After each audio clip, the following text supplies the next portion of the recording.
Hey, good morning, everybody. It's Batjack JW here. Saturday morning. Hopefully, you got your coffee and everything.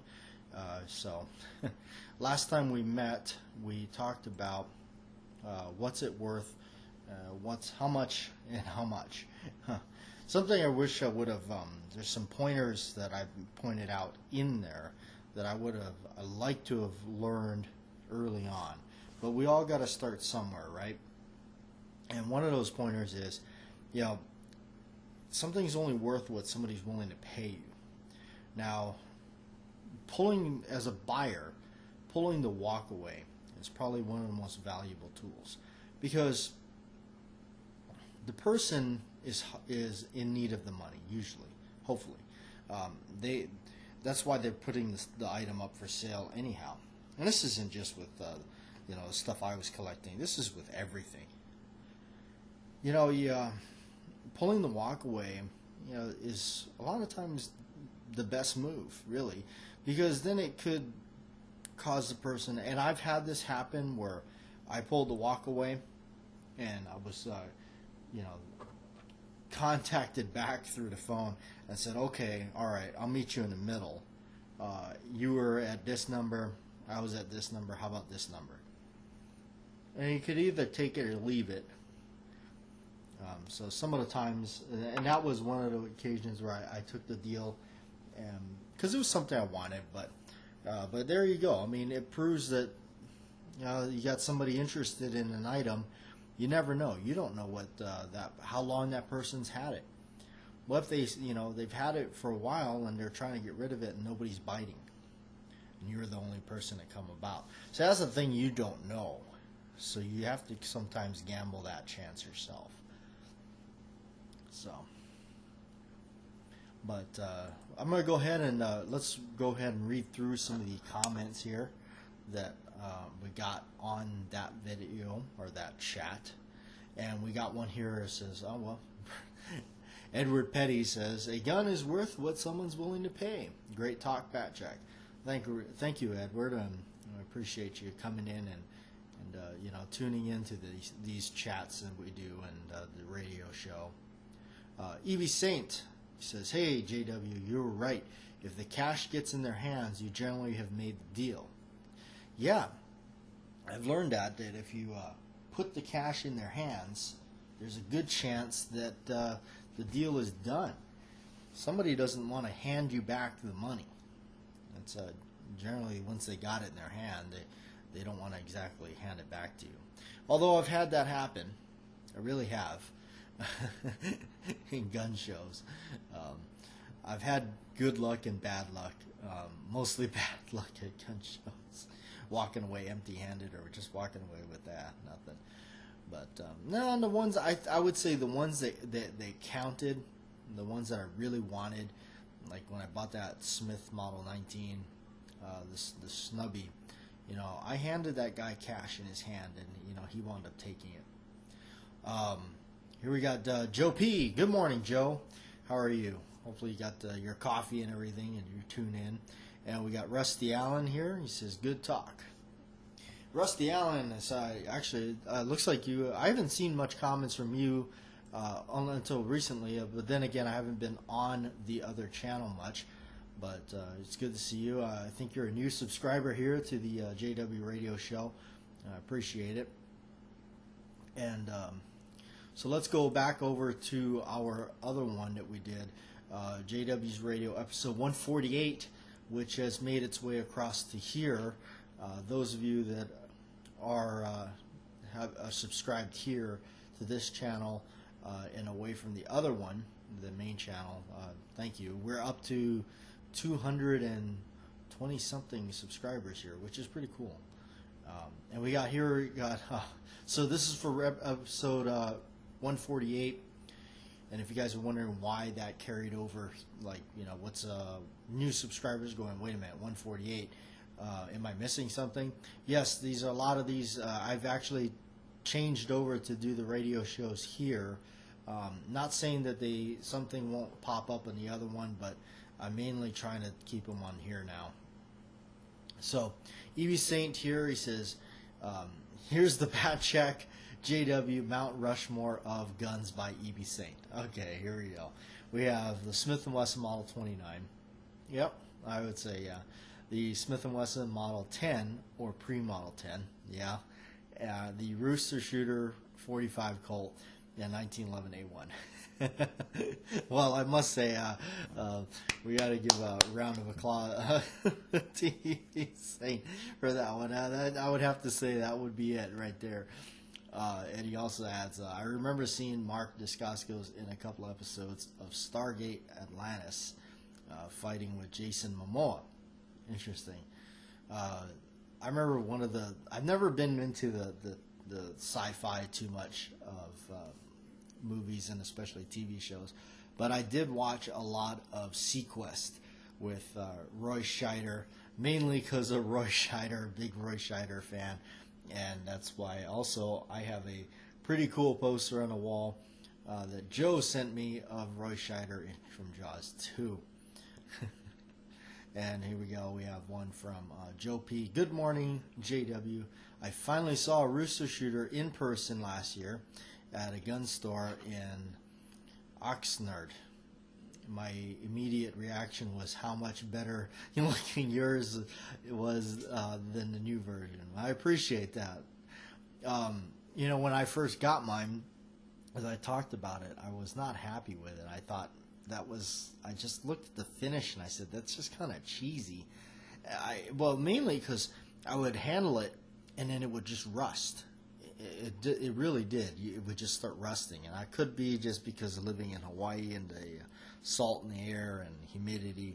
But it was kind of, I don't know, I felt like there should have been something done to it. No wonder why when I got the thing it was like smothered in grease in a bag.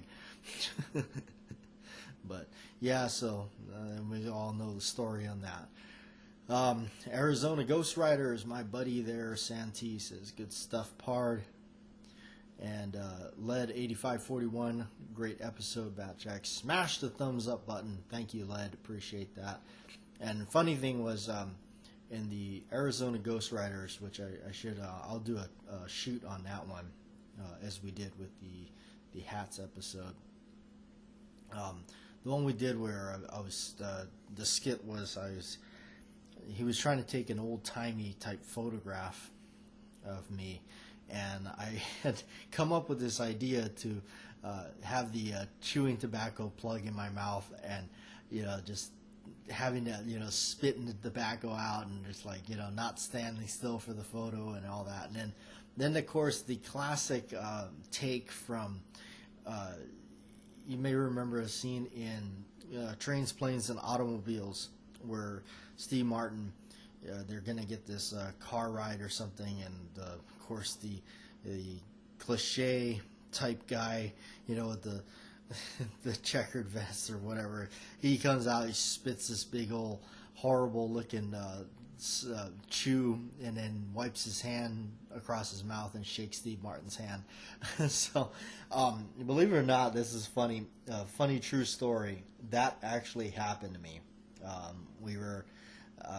This was back where I worked at a big box store, sporting goods store, and I was working their gun counter, and we were helping this fellow load up a safe, and he was just one of those kind of guys that was in Hawaii we call one of those ocean view kind of people, because if you live in Hawaii, the Big Island, Ocean View is the boonies. Ocean View is known as the woods, the sticks, the definitely the down south people. So he was he was from that area, and he had done the same thing. He had spit this big old disgusting tobacco chew out on the road there, and he just kind of wiped his mouth a little bit and then kind of reached out to shake our hands. And the fellow I was working with, we called him Sledge, and he just kind of turned away. He's like, oh God, he just walked away. And I didn't want to be rude to the guy, so I shook his hand. Yes, I did shake his hand. Immediately after that, I went into the restroom and washed my hands very thoroughly and used hand sanitizer as well. But it was good fun sitting there with Santee and filming that and coming up with this stuff. And that I think you also, I think we mentioned that we talk about it in the after chat that we did for that. And it's so funny how that video got on his channel. It got so many comments, if I recall, about like, oh man, tell JW that's a nasty habit. Do not, kick that habit. Don't be chewing tobacco. I actually that's really cool because that's a hat tip to me because it wasn't tobacco. I don't like that stuff. I've tried it once and I got really sick from it, and maybe more than once. But because I had a friend, this was back in 2005, I think. I had this friend that would do that stuff. He chewed tobacco a lot. Grizzly, I think was what his brand was that he liked. And I remember trying it. It was like really nasty. And then I think I tried Copenhagen later, and it was like disgusting too. And I just remember like almost turning green from the stuff. It's just nasty. So, but no, I did not do chewing tobacco for that bit. It's actually a brand of licorice that is fairly new. I think it's only been on the market for like a few years or something, but it's called Long Ball licorice, and it was made. This guy made this stuff because of baseball players and the tobacco ban in the MLB. I'm a big baseball fan too. A lot of old school stuff. I remember watching the McGwire era, even though it was like, supposedly, all the taboo about it. Personally, I think they should just allow people to get jacked on that, on whatever, and play ball. It just makes it more fun. But anyway, but no, I remember watching that, as a kid in school and stuff, and I remember the teacher had it on a chalkboard. We were keeping track of the record and everything. It was really cool. I remember it was like, I believe it was like Sammy Sosa and McGwire going for it. But anyway, I loved all that stuff, the old timey stuff. Even the Babe and watching that, and Ricky Mantle and Mickey Mantle. Sorry, jeez. I was thinking about that scene in French Connection 2 with Gene Hackman. And he starts talking about Willie Mays and stuff. It's kind of funny. But no, I used to collect baseball cards for a while. Did a lot of the old collecting of old cards. I had quite a collection of a lot of those old guys cards. I had a McGwire rookie card and stuff like that. It was kind of neat. I mean, at the time, it was really neat collecting a lot of that stuff. So, but that's all the comments we got from episode 148, with a total of 11 thumbs up for that one. That's pretty cool. That's pretty neat. I remember, this channel has been just kicking around. It never really got as many subscribers, but I think the subscribers I do have, I really appreciate, because I think you guys are the ones that are really making a lot of this happen, and I think you're, really hardcore fans of the stuff I've been doing, back when it all started. And of course, coming up here in July 4th, I believe it's like 5 years or something like that of YouTube. I can't remember. It might even be 6 years. Going all the way back and looking at where the original channel started, and it has been a heck of a ride. It really has. 25,000 plus subscribers. I got a video that hit over 1 million views, which is just, I never would have thought anything like that would have happened. Just to see it all really come together like that. Really amazing. Although, the loss of a camera, I don't have a camera to record new videos. I mean, I just basically been using the cell phone for a number of times. And I think it's just, it's not really like I'm saying it's a good place to end, but it's a nice place to kind of settle down, and just kind of look back and just take a breath and just say, wow, really did a lot of videos, published out quite a few videos out there, and looking all the way back, like I said, I mean, just looking at that stuff early on with the Cimarron, talking about it and the grips and all that, really was just wow, what a ride, what a really intense ride, and a lot of fun. There were some good times, some bad times, interesting moments of filming, and just keeping it keeping it real. And I originally, and it still is, the main thing was with the channel, I have always been just a fan of movies, old movies, and inspired me to buy the firearms from those movies that I grew up with and I liked and enjoyed.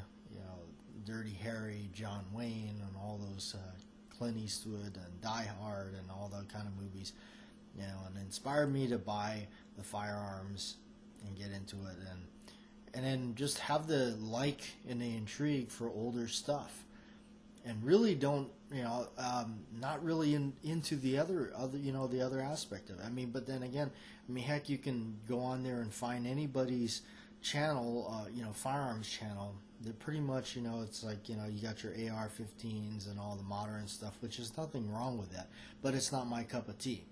It never has been. I really I never had much interest in, like, say, an AR-15. Never really owned one. Had friends of mine that owned them. May have done a video in the past with one that didn't belong to me. And that's why, I used to get a lot of questions on there, like, oh my gosh, like, how many of these things do you own? Actually, not very many, because I used to get a lot of them early on, lent to me, or somebody say, hey, why don't you take my firearm and do a video with it?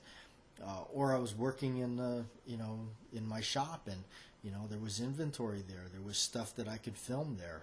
I'm just looking back at some of the old videos now. The Glock 43, like, I remember when that first came out, and it was a buddy of mine that had it. He was one of the first guys to get one in that town, and yeah, I did a video with it right away. It was pretty awesome. He had a Glock 20. I mean, some of these videos I forgot I did. I mean, really, I look back, I'm like, man, I forgot I actually did a video on that. That's crazy. I believe also, which is really neat, because I kind of had flirted around with the idea of it, because it's kind of neat.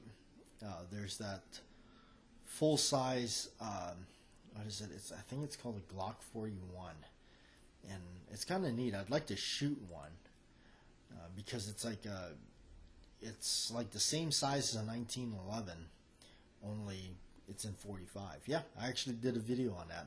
Look at that, 3 years ago. That actually belonged to a friend of mine, and he let me use it for the video. So I actually got to go back and watch this now, because I actually always wondered, like, I again, this is so long ago, I didn't realize I did one of these videos on it. Look at that. That's pretty crazy. I remember that blue background there that you see. That's that actually is a airplane blanket. If you can believe that. That's an airplane blanket. I wonder if I actually, in this video, I wonder if I compared it to anything. Because I know the slide, I believe the slide has been thinned down. And that was, that's one of my complaints, I must say, about the 21, the Glock 21, if you're going to talk about Glocks. I've always thought the slide was just way too thick and just too beefed out. Of course, I mean, if you're talking about a lot of the polymer Wonder type stuff, which, as you guys know, I'm not the biggest fan of that stuff, but there is some of it that I do like. And of course, a lot of it has to do with some films. One of them would be the Walther P99 because of the movie James Bond. I don't know. And then I believe it was Tomorrow Never Dies is the first one that it showed up in with Pierce Brosnan. That was really cool. And I've always had a romance with that thing. It's just, it's just really neat. I had one in 40, and I got rid of it because I just really, the 40 just really didn't really do it for me. So, and that's something I've done. I've let guns go. I've really, it has been such a different, it really has been different for me because I've let a lot of stuff go that I never would have thought I would have let go or got rid of. But I've learned more to just kind of let them go and move on. And I have not really bought anything either. Just been actually staying away from buying. I've been into, I guess, collecting other things, maybe perhaps some knives, and I learned you can buy some of these knives from, like Wish.com and stuff for a lot cheaper than what you can for the, even though they're just copies, but but then again, who's to say some of those Italian ones that you're going to spend hundreds of dollars for aren't just copies themselves? It's really that's how close they are together. You really can't tell the difference sometimes, but that's the way it goes. I feel like I possibly may have, investigated, experienced, and done and had the fun with it as much as I did with a lot of the stuff that I did have and got to check out. Again, like I said, I look back at some of these videos and it's like, man, I forgot I did a video on this, or I forgot I had gotten one of those on loan and I got to film it and do a video. And a lot of these guys, friends of mine or whoever, they just are like, hey, I don't want it to be known that it's my gun or you got it on loan or something, so. But a good buddy of mine, Cody, you guys remember him from a lot of our hangout videos and stuff we were doing back in the day. It's sad to say that. I really wish you could go back and do one of those with Cody again. But I just forget, like, man, I've done so much content and I've covered so much ground. It's pretty amazing. It really is. I can't believe that as much of this stuff as I've done and as far as I've gone with a lot of it, it's pretty cool. Good and the bad, negatives and the haters, but you know what? A lot of the positive and supportive stuff that has come from a lot of you folks certainly outweighs all the negatives by far. And I know Santee, he's been experiencing quite a bit of negativity on his channel. As you grow and get bigger in this YouTube game, you have to expect that. You got a lot of people that just sit behind a TV screen or a computer screen, whatever, and they just type whatever they feel like it. So that right there is a shout out to my buddy Santee. I know it's tough. You get a lot of stupid people that don't have anything better to do, but there's a lot of supportive people. There really is. They may not comment all the time, but there's a lot of supportive people that really in the end make a lot of this happen. And for me, I got to thank those 25,000 plus people that have created and made this channel what it is, and the almost 9 million views to the main channel there is pretty amazing. And then all of you that of course subscribed here and are here listening to this chat. So I appreciate it, guys.